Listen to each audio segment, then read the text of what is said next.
జనాన్ని నమ్మించి నట్టేట ముంచిన చంద్రబాబు ప్రభుత్వం ఆయన ఎప్పటిలాగే ఎన్నికల్లో హామీలు ఇవ్వటం, ఆ తర్వాత అధికారంలోకి వచ్చిన తర్వాత ప్రజల్ని ఎలా మోసం చేస్తాడో ఈ బడ్జెట్ లో మీరు చూస్తే ఆయన తన ఇచ్చిన హామీల్ని ఎలా గాలికి వదిలేశాడో స్పష్టంగా అర్థమవుతుంది. ముఖ్యంగా మహిళలకి ఇంట్లో ఎంతమంది ఉంటే అంతమందికి 1500 ఇస్తాం, నీకు 1500 నీకు 1500 అని గొప్పగా ప్రచారం చేసుకున్నారు. కానీ ఈరోజు బడ్జెట్ లో చూస్తే ఆ హామీకి ఎక్కడా కూడా ప్లేసే లేదనేది మనకు కళ్ళారా కనిపిస్తుంది. అంతేకాకుండా ముఖ్యంగా నిరుద్యోగులకి ఉద్యోగ అవకాశం ఇస్తాము లేదా నిరుద్యోగ భృతి ఇస్తామని ఈరోజు నిరుద్యోగుల్ని ఏ విధంగా పంగనామాలు పెట్టారో మనం కళ్ళారా చూస్తున్నాం. అండ్ ఈరోజు మీరు చూస్తే ఉచిత బస్సు ప్రయాణాన్ని అందరికీ కూడా మహిళలకు ఇస్తామని చెప్పి ఆ ఊసే బడ్జెట్ లో లేకపోవడం అనేది దురదృష్టకరం.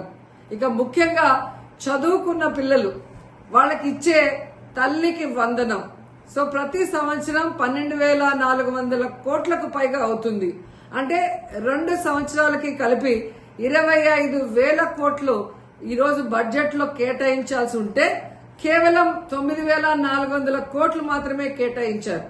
ఎందుకు ఇది చెప్తున్నానంటే లాస్ట్ ఇయర్ కూడా ఇలాగే కేటాయించి ఏ విధంగా తల్లికి వందనం ఇవ్వకుండా మోసం చేశారో మళ్లీ ఇప్పుడు అదే కేటాయించిందే కొంచెమైనా అది మళ్లీ ఇవ్వకుండా మోసం చేయడానికి వీళ్ళు అంకెల గారడి ఎలా చేస్తున్నారో తల్లులు తెలుసుకోవాలని కూడా ఈ సందర్భంగా తెలియజేసుకుంటున్నాను. ఇక ముఖ్యంగా అన్నదాత సుఖీభవ, అన్నం పెట్టే అన్నదాతని ఎలా ఈ ప్రభుత్వం మోసం చేస్తుందో మనం వాళ్ళ అధికారంలోకి వచ్చిన రోజు నుంచి కళ్ళారా చూస్తున్నాం. ఈ రోజు వాళ్ళకి 10,400 కోట్లకు పైగా కేటాయించాల్సి ఉంటే కేవలం 6,300 కోట్లు మాత్రమే కేటాయించారు. 2 సంవత్సరాలకి కలిపి 21,000 కోట్లు ఇవ్వాలి అన్నదాతలకి.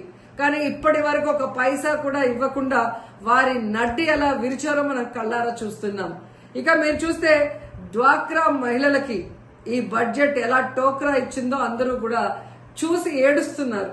ఎందుకంటే హామీలు ఇచ్చినప్పుడు 10 లక్షల వరకు సున్నా వడ్డీ రుణాలు ఇస్తామని చెప్పిన ఈ కూటమి ప్రభుత్వం ఈ రోజు ఆ హామీని బడ్జెట్ లో పెట్టకపోవడం చూస్తే ఇక మనకి ఇచ్చినట్టే అని డ్వాక్రా మహిళలు ఏడుస్తున్నారు. ఎందుకంటే ప్రతి కుటుంబంలో ఒక మహిళ డ్వాక్రా గ్రూప్ లో ఉంటుంది. తాను పొదుపు చేసుకున్న డబ్బుతో ఈరోజు తన కుటుంబ అవసరాలను తీర్చుకునే వాళ్ళని ఎలా ఈ చంద్రబాబు నాయుడు మోసం చేశాడో ప్రతి ఒక్కరు కూడా గమనిస్తూ వచ్చారు. అండ్ ముఖ్యంగా ఈరోజు మీరు చూస్తే పయ్యావుల కేశవ్ గారు మన ఆర్థిక మంత్రి, ఒక రాష్ట్ర బడ్జెట్ అంటే రాష్ట్ర ప్రగతికి మూలం. అలాంటి బడ్జెట్ ని ఏ విధంగా పాజిటివ్ నోట్ తో ఇంట్రడ్యూస్ చేయాల్సింది పోయి ఒక నెగటివ్ నోట్ తో ఆయన ఇంట్రడ్యూస్ చేయడం చూస్తుంటే ఈ రాష్ట్ర ప్రభుత్వం కూటమి ప్రభుత్వం ఏ విధంగా ప్రతికూల ధోరణితో ముందుకు వెళ్తుందో మనం అర్థం చేసుకోవాలి.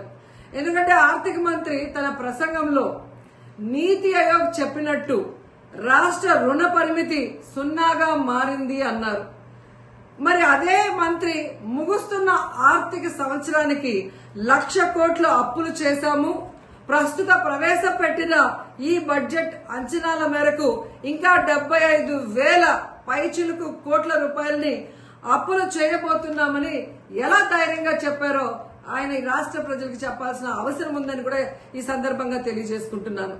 ముఖ్యంగా మన రాష్ట్రంని ఈరోజు మీరు చూస్తే హిరోషిమా నాగసాకితో రాష్ట్రాన్ని పోలిస్తే ఎవరైనా పెట్టుబడులు ఈ రాష్ట్రానికి వస్తారా? ఈ రాష్ట్రాన్ని బాగు చేయాలనుకుంటున్నారా, సర్వనాశనం చేయాలనుకుంటున్నారా అనేది ఆయన చెప్పాల్సిన అవసరం ఉంది. ఎందుకంటే ఈరోజు పయ్యావుల కేశవ్ గారు చంద్రబాబు నాయుడు గారిని ఇంప్రెస్ చేయడానికి భజన చేయడానికే సమయం